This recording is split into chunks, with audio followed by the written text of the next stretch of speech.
Friends, మీరు అనేక సార్లు పక్షులు రోడ్లపై ఉన్న సిగరెట్ పీకలను ఎత్తుకొని వెళ్ళడం చూసే ఉంటారు. మీరు అనుకోవచ్చు వీటికి సిగరెట్ అంటే ఇష్టమా అని. కానీ నిజానికి అర్బన్ ఏరియాలో ఉండే పక్షులు సిగరెట్ పీకలను కలెక్ట్ చేసి తన గూడులో పెడతాయి. దాంతో దాని పిల్లలను వేధించే ఏ రకమైన పురుగులు కూడా వీటి గూడు దగ్గరికి రావు. దీనికి కారణం సిగరెట్లో నికోటిన్ ఉంటుంది. అది పెస్టిసైడ్ లాగా పనిచేస్తుంది. అందుకే పక్షులు వీటిని కలెక్ట్ చేసి గూడులో పెట్టుకుంటాయి. అమెరికా మరియు స్విట్జర్లాండ్లో ఆవుల పొట్టభాగంలో ఇలా వింతగా చేయబడిన రంధ్రాలను చూసి మీరు ఆశ్చర్యపోతారు. అక్కడి వాళ్ళు ఆవు పొట్టభాగంలో రంధ్రం చేయడానికి కారణం వీటి ఆయుష్ని పెంచడానికి. సైంటిస్టులకు ఆవు లోపలి భాగంలో రీసెర్చ్ చేయడానికి చాలా కష్టం అవుతుంది. అందుకే ఆవు పొట్టభాగంలో రంధ్రం చేసి దాన్ని ప్లాస్టిక్ రింగ్ సహాయంతో మూసేస్తారు. దాని ద్వారా ఆవు లోపల జరిగే ప్రక్రియ మరియు బ్యాక్టీరియాని కనిపెట్టవచ్చు. ఇంకా ఆవు జబ్బుబారిన పడినప్పుడు ఈ రంధ్రాల ద్వారానే మందులు వేస్తారు. ఈ జీవి కేవలం ప్లాస్టిక్ ని తినడమే కాదు, ప్లాస్టిక్ ని ఈజీగా జీర్ణం కూడా చేసుకుంటుంది. ప్లాస్టిక్ ఎలాంటి పదార్థం అంటే ఇది కంప్లీట్ గా డీకంపోజ్ అవడానికి 500 సంవత్సరాల కంటే ఎక్కువ సమయం పడుతుంది. ఒకవేళ దీని ప్రొడక్షన్ గురించి మాట్లాడితే ప్రతి సంవత్సరం ప్రపంచం మొత్తంలో 36 కోట్ల టన్నుల కంటే ఎక్కువ ప్రొడక్షన్ అవుతుంది. అందులో నుండి కేవలం మనం 8% మాత్రమే రీసైక్లింగ్ చేయగలుగుతాం.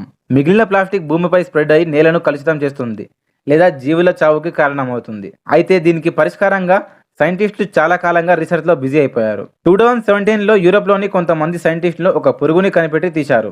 అది కొంచెం సేపట్లోనే ప్లాస్టిక్ని డీకంపోజ్ చేస్తుంది. అవును, వ్యాక్స్వామ్ అనే పేరుతో ఉన్న ఈ క్యాటర్పిల్లర్లో స్పెషల్ బ్యాక్టీరియా ఆర్ ఎంజైమ్ ఉంటుంది. అది ప్లాస్టిక్ని ఈజీగా బ్రేక్ చేసి ఆర్గానిక్ కాంపౌండ్లోకి కన్వర్ట్ చేస్తుంది. దాంతో పర్యావరణంలో ఎలాంటి ఇబ్బంది ఉండదు. మీరు చూసే ఉంటారు, సఫారీ పార్క్లో టూరిస్టులు తిరుగుతుంటారు. అప్పుడు టూరిస్టులు ఎంతసేపు వరకు అయితే వెహికల్లో కూర్చుంటారో అప్పటి వరకు వారిపై ఏ జంతువు దాడి చేయదు. నిజానికి ఇవి టూరిస్టులపైకి ఎక్కి చాలా ఫ్రెండ్లీగా బిహేవ్ చేస్తాయి. కానీ దీని వెనుక ఉన్న కారణం ఏంటి? ఎందుకంటే వెహికల్ సైజ్ వీటికంటే చాలా పెద్దగా ఉంటుంది. అందుకే వీటికి ఈ వెహికల్ కూడా ఒక బీస్ట్ లాగా కనిపిస్తాయి. ఇంకా ఈ వెహికల్స్ వాటిపై దాడి చేయవు, ఇంకా ఇవి కూడా వారిపై దాడి చేయవు. టూరిస్టులు ఎప్పుడు వస్తూనే ఉంటారు. సో ఆ వెహికల్స్ ఎప్పుడు వీటి మధ్య తిరుగుతుంటాయి. కాబట్టి అవి కూడా ఒక రకంగా యాక్సెప్ట్ చేశాయి ఈ వెహికల్స్ కూడా ప్రకృతి పర్యావరణంలోని భాగమే అని, లైక్ చెట్లు, పుట్టలు, రాళ్ళు లాగా. కానీ ఒకవేళ మీరు వెహికల్ దిగినట్లయితే వీటి దృష్టిలో మీరు డిఫరెంట్ గా కనిపించవచ్చు. అప్పుడు కథ వేరే ఉండవచ్చు. ఉమ్ము లేదా సలైవా యొక్క మెయిన్ ఫంక్షన్ ఇది తినడంలో వాటర్ పర్సెంట్ పెంచి ఎంత డ్రై ఫుడ్ నైనా సరే మింగడంలో సహాయపడుతుంది. కానీ మీకు తెలుసా సలైవా ఎక్కడి నుండి వస్తుందో? మన నోటిలో 3 గ్రంథుల నుండి సలైవా రిలీజ్ అవుతుంది. మొదటిది పరోటిడ్ గ్లాండ్స్ నుండి.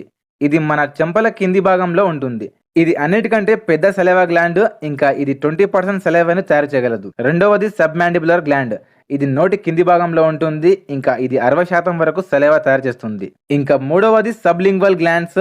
ఇది నాలుక కింది భాగంలో ఉంటుంది. ఇది అతి చిన్న సలైవా గ్లాండ్. అయితే ఉమ్మిలో అమైలేజ్ అనే ఎంజైమ్ ఉంటుంది. టార్చ్ ని షుగర్ లో కన్వర్ట్ చేస్తుంది. అందుకే రొట్టెని బాగా నమిలిన తర్వాత అది కాస్త తీయగా అనిపిస్తుంది. ఇలాంటి ఇన్ఫర్మేటివ్ వీడియోస్ కోసం సబ్స్క్రైబ్